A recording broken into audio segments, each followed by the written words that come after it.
Hello students, welcome in Bright Coaching Classes. Myself Deepak Kumar Sharma. Today I will discuss subject physics and the chapter name optics and topics are reflection of light, types of mirror and image formation by the mirrors. ये जो topic हैं ये topic class 10th and class 12th दोनों के लिए useful है और दोनों में ही हमने पढ़ा है और साथ ही साथ ये topic academic and competitive classes के लिए भी बहुत ज़्यादा यूज़फुल है। आप जानते हैं कि ऑप्टिक्स में सबसे ज़्यादा नंबर से आता है और एकेडमिक और कॉम्पिटिटिव दोनों क्लासेस में स्कोरिंग चैप्टर है और सबसे मेन ये चीज़ है कि जो रियल लाइफ है उसमें भी हम लाइट का काफ़ी यूज़ करते हैं, तो इसकी जो लाइफ एप्लीकेशंस हैं वो भी बहुत ही यूज़फुल हैं, इसलिए ये चैप्टर हमें आसानी से समझ में भी आ जाता है और हम इसको रियल लाइफ में देख भी पाते हैं। तो आज हम इसी चैप्टर पर डिस्कस करेंगे और बहुत ही सरल तरीके से हम इसको समझने की कोशिश करेंगे, साथ ही हम इसको रियल लाइफ में कैसे कहाँ यूज़ हो रहा है, कौन कौन सी एप्लीकेशन कहाँ यूज़ हो रही हैं उसको भी समझने की कोशिश करेंगे। तो चलिए स्टार्ट करते हैं optics. Reflection of light. Reflection का मतलब होता है किसी चीज़ को रिफ्लेक्ट होना। रिफ्लेक्ट मतलब वापस होना। तो मैं एक डायग्राम यहाँ पे बनाने जा रहा हूँ, आप उसको ध्यान से देखें।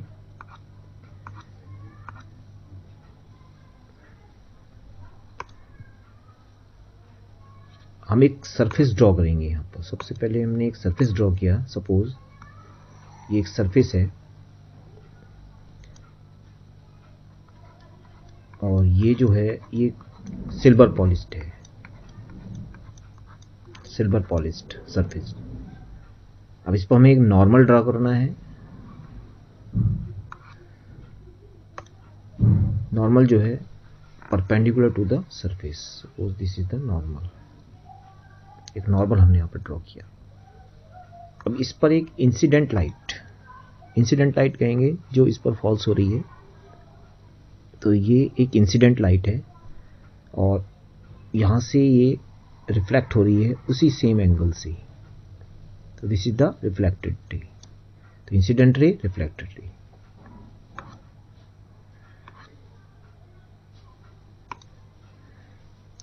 तो इसको हम कहेंगे इंसिडेंट और इसको कहेंगे रिफ्लेक्टेड रे, यानी कि है इंसिडेंट रे, ये हो गई हमारी रिफ्लेक्टेड रे। तो आप देख रहे हैं कि नॉर्मल से जब ये किसी सरफेस से टकरा रही है इस पॉइंट पर, तो यहाँ से रिफ्लेक्ट हो रही है। तो यहाँ पर क्या होता है कि सेम एंगल से ये रिफ्लेक्ट होगी।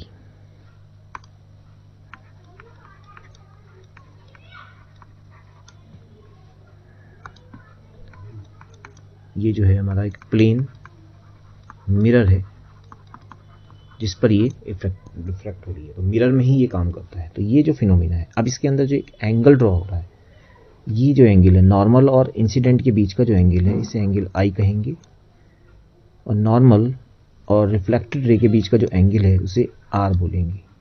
आई जो है वो एंगल ऑफ इंसिडेंस है, यहाँ पर हम लिख देते हैं I equal to angle of incidence और R equal to angle of reflection. तो this phenomena in which a ray of light falls, ray of light bouncing in the same medium। Same medium का मतलब है कि उसी medium में जिसमें ये बाउंस हो रही है, और called the reflection of light. तो how many laws of reflection? तो two types of laws of reflection. Number 1, first law,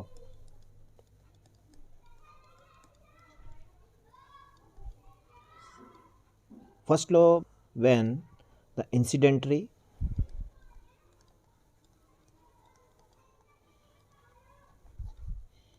reflected ray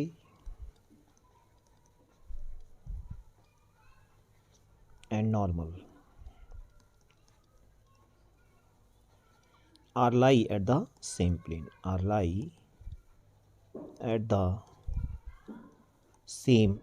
तो आपने डायग्राम में देखा होगा कि incident ray, reflected ray and normal are lie at the same plane and meet at the same point, and meet at the same point.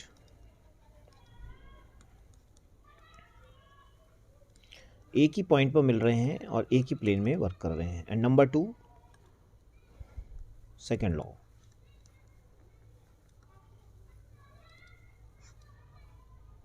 Angle of incidence I and angle of reflection R equal to each other, यानी angle of incidence is equal to the angle of reflection.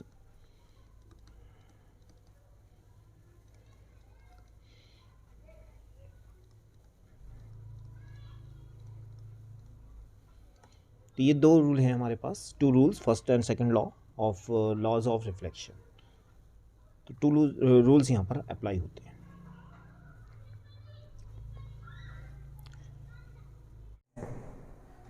तो I will discuss types of mirrors. हम यहाँ बात करेंगे types of mirror की। तो सबसे पहले हम इसी को देखते हैं। ओके, तो इसके लिए हमें क्या करना होगा कि सबसे पहले हमें ये समझना होगा कि what is the spherical mirror. तो सबसे पहले हम वो स्पेरिकल मिरर भी इसी को बोलते हैं। तो what is the spherical mirrors, कि सपोज एक होलो स्फीयर हमने ले लिया है यहाँ पर, like this is the hollow sphere. Okay, and C is the centre of this sphere. अब इस होलो स्फीयर में ये बिल्कुल ग्लास का एक ट्रांसपेरेंट स्फीयर है। इसमें से हमने इतना पार्ट कट कर दिया, ये जो पार्ट मैं डार्क कर रहा हूँ ये पार्ट मैंने यहाँ से निकाल लिया है।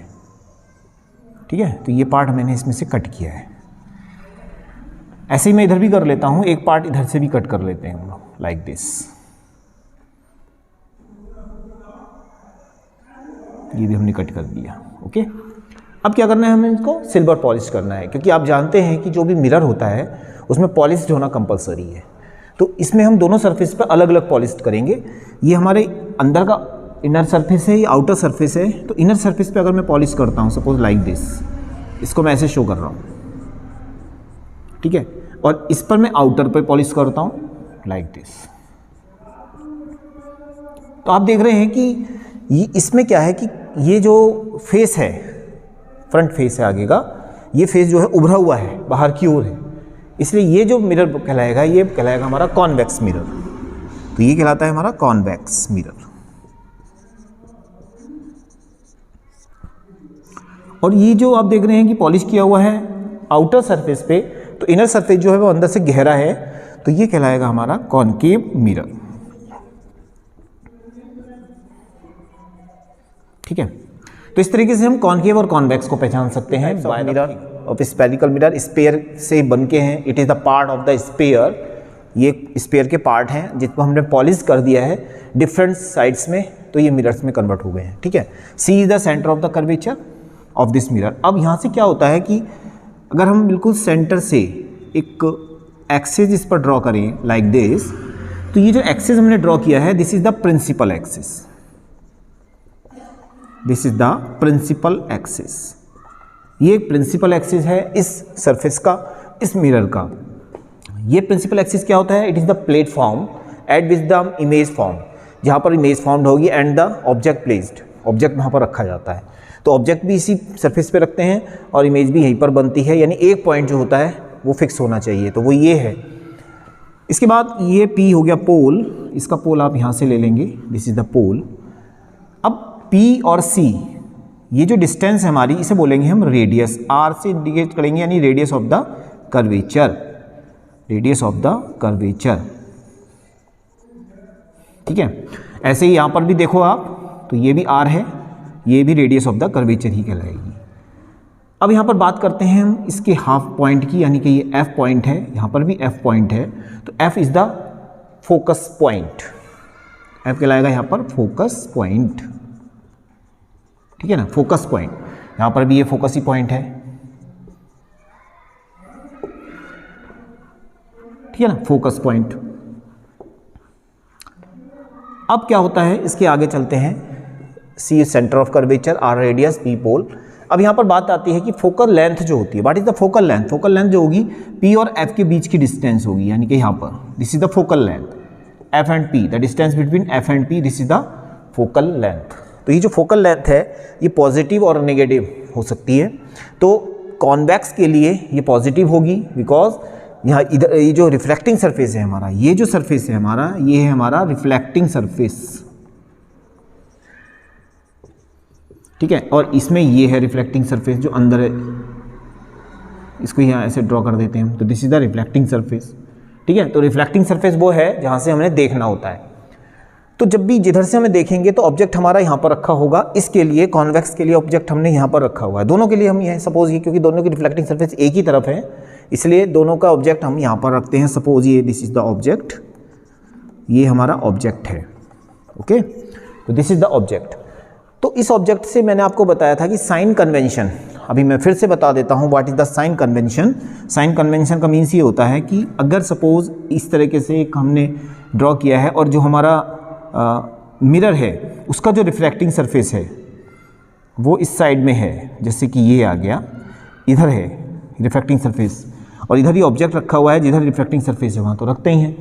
तो उस रे जो निकलेगी यहाँ से, जो ऑब्जेक्ट से रे निकलेगी, उसकी सेम डायरेक्शन में जितने भी मेजरमेंट होंगे वो सब पॉजिटिव होंगे और जो अपोजिट डायरेक्शन में मेजरमेंट होंगे वो सब नेगेटिव होंगे।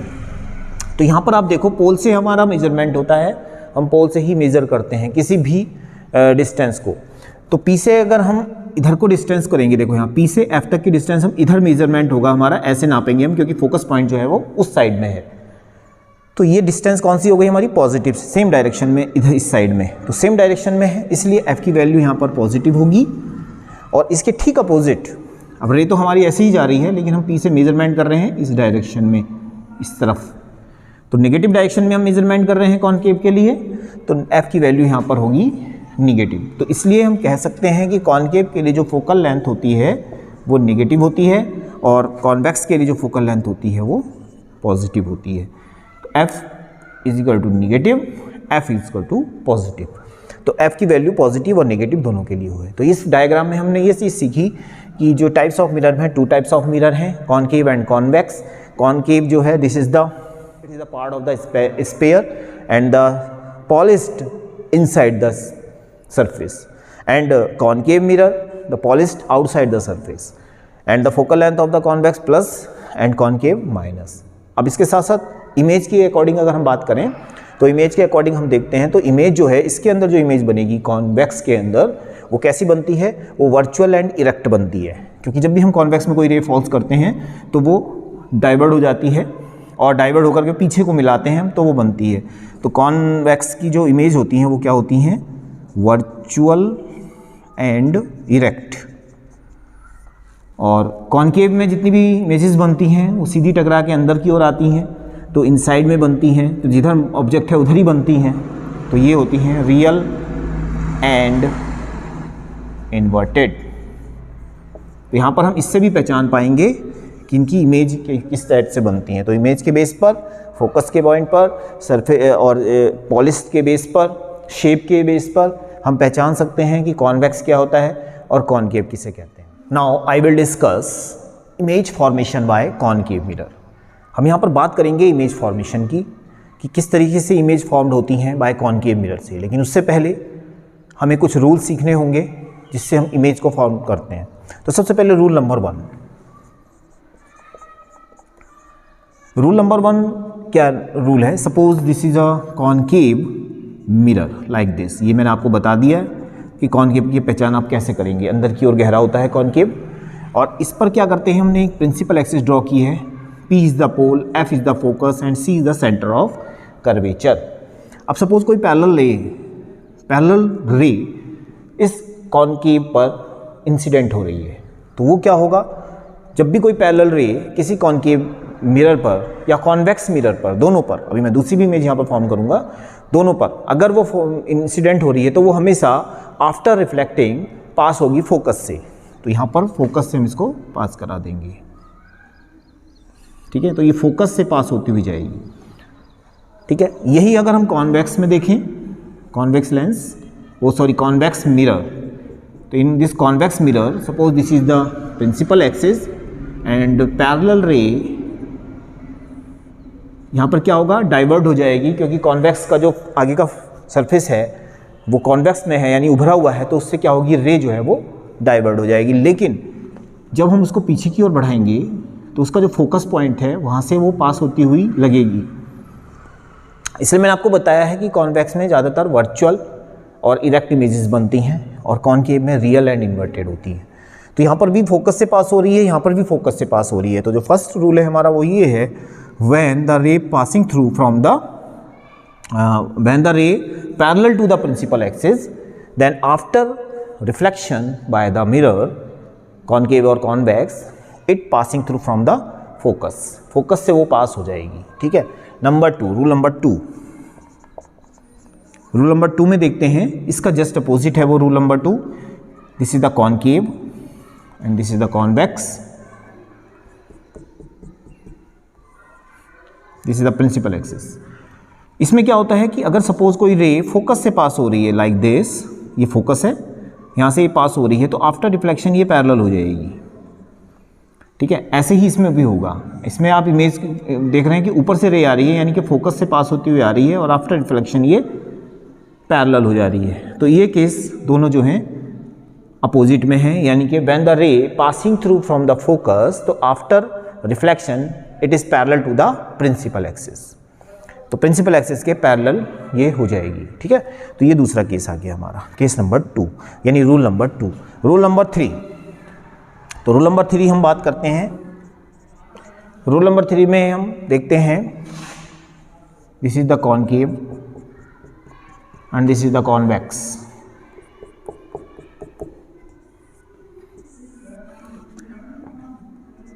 This is the F, this is C and this is P pole, and this is P, this is F and this is C।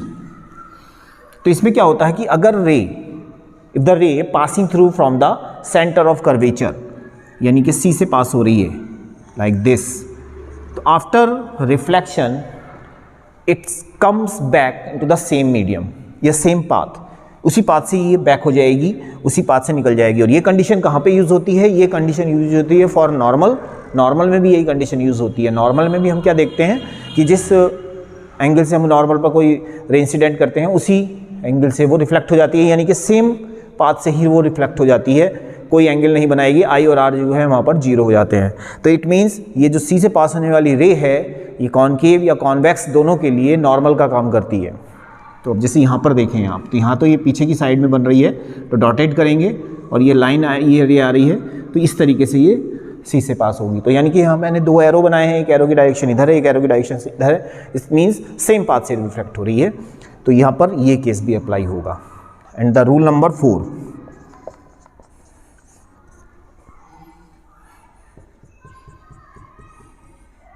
Rule number 4 concave and convex दोनों के लिए use करेंगे। P, F and C, F and C। तो यहाँ पर क्या होता है कि अगर पोल पर कोई रे पड़ रही है, सपोज पोल पर, यहाँ पर पोल है और इस पोल पर कोई रे इंसिडेंट हो रही है, तो वो उसी एंगल से पास हो जाएगी जिस एंगल से वो इस पर इंसिडेंट हुई है, यानी I और R सेम एंगल से रिफ्लेक्ट होगी। यानी P पोल है, P पॉइंट है। जैसे हम प्लेन मिरर में देखते हैं कि एक ऐसा पॉइंट जिस पर कि इंसिडेंट रे, नॉर्मल और रिफ्लेक्टेड रे फॉल्स हो रही होती हैं। तो P भी वही पॉइंट है जिस पर ये तीनों रेज, यानी कि ये दोनों रेज इंसिडेंट है और रिफ्लेक्टेड रे फॉल्स हो रही हैं, और ये प्रिंसिपल एक्सिस पर है। तो यहाँ से जो भी रे वापस होगी उस सेम एंगल से रिफ्लेक्ट होगी। ऐसे ही P पर देख लेते हैं कॉन्वेक्स के लिए, लाइक दिस। यहाँ पर भी I और R।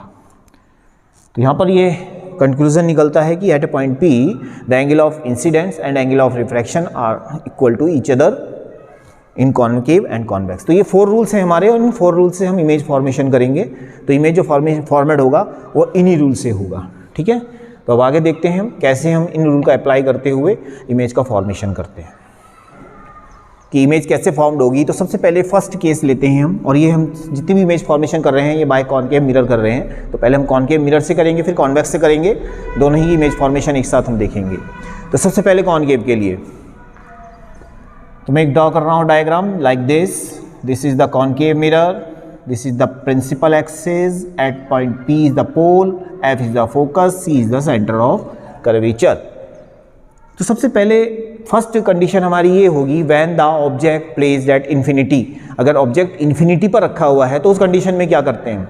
तो इन्फिनिटी के केस में यहाँ इन्फिनिटी और यहाँ पर ऑब्जेक्ट रखा हुआ है, ये ऑब्जेक्ट है जो एट प्लेस्ड एट इन्फिनिटी है। तो इन्फिनिटी से जितनी भी रेज आएंगी वो सब पैरेलल रेज होंगी, इन्फिनिटी बहुत दूर है, तो वहाँ से जो रे आ रही हैं वो पैरेलल में आ रही हैं, तो वो पैरेलल से आ रही हैं, तो वो सब क्या होंगी, फोकस से पास होंगी, इस फोकस से क्रॉस करेंगी।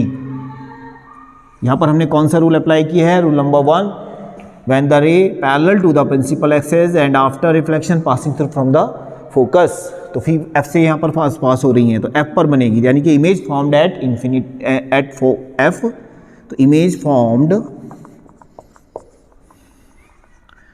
एट नंबर 1 कहाँ पर बनेगा, एफ पर बनेगा, फोकस पर बनेगा। नंबर 2 पॉइंट साइज बनेगा, और नंबर 3 रियल एंड इन्वर्टेड होगा। ठीक है, यही देखा जाता है। तो when the object placed at infinity, then the image formed at the focus point, point size and real and inverted. Okay, तो this is the first case.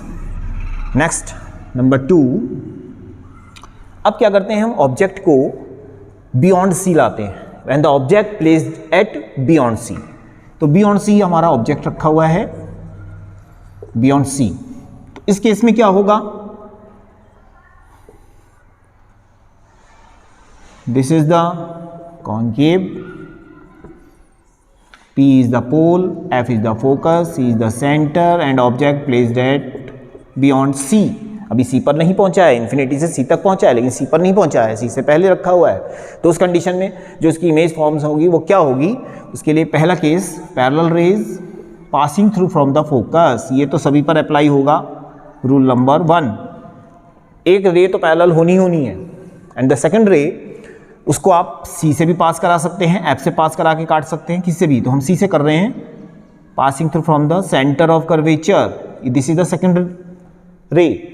ऐसे ही हम P से भी पास कराएंगे तो भी यहीं पर कट करेगा, F से पास कराएंगे तो भी यहीं पर कट करेगा, लेकिन हमें तो 2 रेज हैं, एक पॉइंट ऑफ इंटरसेक्शन हमें पता लगाना है, जिससे कि हमें क्या होगा, 2 रेज हमारी जरूरी हैं। फर्स्ट रे हमारी पैरेलल थी, जो कट करके एफ फोकस से पास होकर निकल गई, and the second ray passing through from the centre of curvature and reflect the same path, तो यहाँ पर सी से पास हो रही है, तो यहाँ पर जो हमारी इमेज बनेगी वो बनेगी ए डैश बी डैश, तो A dash B dash is the image of object A B.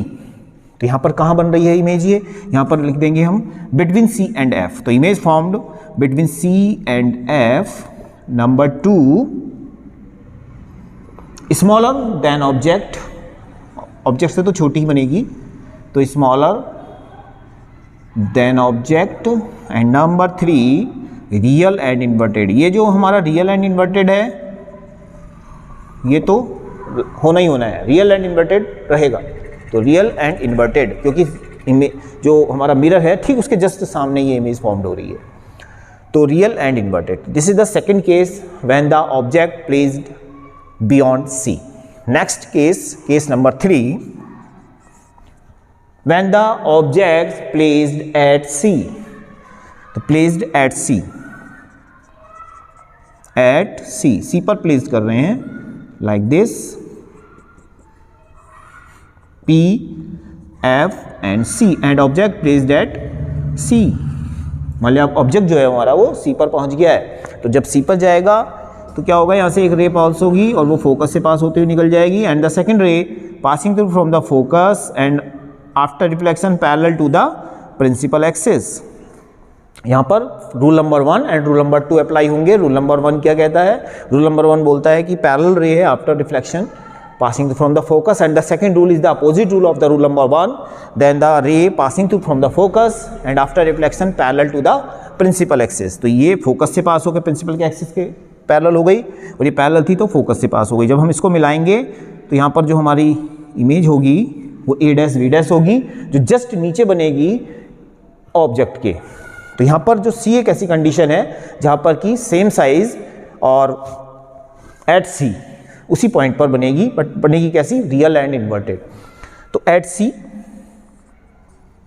Image formed at C, same size, and number 3 real and inverted। okay, तो real and inverted, same size and at C। तो this is the third condition when the object placed at C। number 4, case number 4, when the object place between C and F। अब object को थोड़ा और आगे बढ़ाएंगे और C और F के बीच में लेकर के जाएंगे, तो बिटवीन C एंड F, अब C और F के बीच में हम इसको लेके जा रहे हैं लाइक दिस। तो this is the concave mirror, P is the position pole, F is the focus, C is the centre of curvature and object place between C and F। तो first ray passing through from the focus and the second ray passing through from the P, and same angle, make the same angle at P like this, and ये यानी इसमें हमारा rule number 1 जो parallel था focus से pass हो रहा वो लगा, एंड द रूल नंबर 4 लगाया जो मैंने आपको बताया था, जो P से अगर कोई भी रे पास हो रही है तो वो सेम एंगल से ही रिफ्लेक्ट होगी, यानी कि इक्वल एंगल से। तो यहाँ पर आप इमेज को देख रहे हैं कि इमेज कहाँ पर फॉर्मड हो रही है, इमेज फॉर्म्ड बियॉन्ड सी। तो यहाँ पर हम लिख देंगे image formed beyond C, number 2 larger than object, and number 3 real and inverted. ठीक है, तो ये केस हो गया हमारे। तो ये 4th केस है। अभी हमारे 2 केसेस और बनते हैं, वो हम अभी देखते हैं इसमें। तो पहले 4th case, case number 5, when the object placed eight F। तो ऑब्जेक्ट प्लेस्ड एट F पर अगर ऑब्जेक्ट रखा हुआ है तो उस कंडीशन में क्या होगा। तो this is the concave mirror, P is the pole, F is the focus point and C is the center of curvature, and the object placed at F।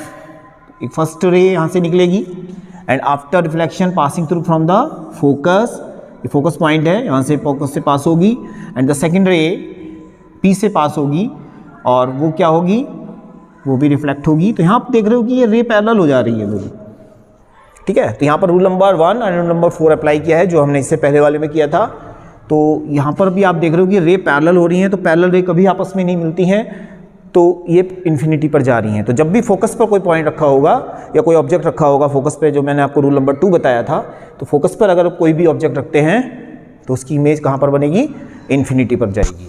ठीक है, तो यहाँ पर क्या होगा, at infinity, image formed at infinity, larger, क्योंकि large होती हुई जा रही थी तो लार्जर होंगी, आगे जितना भी जाएगी सब लार्जर ही होंगी, एंड रियल एंड इन्वर्टेड, क्योंकि सामने फ्रंट पे बन रही है तो रियल एंड इन्वर्टेड।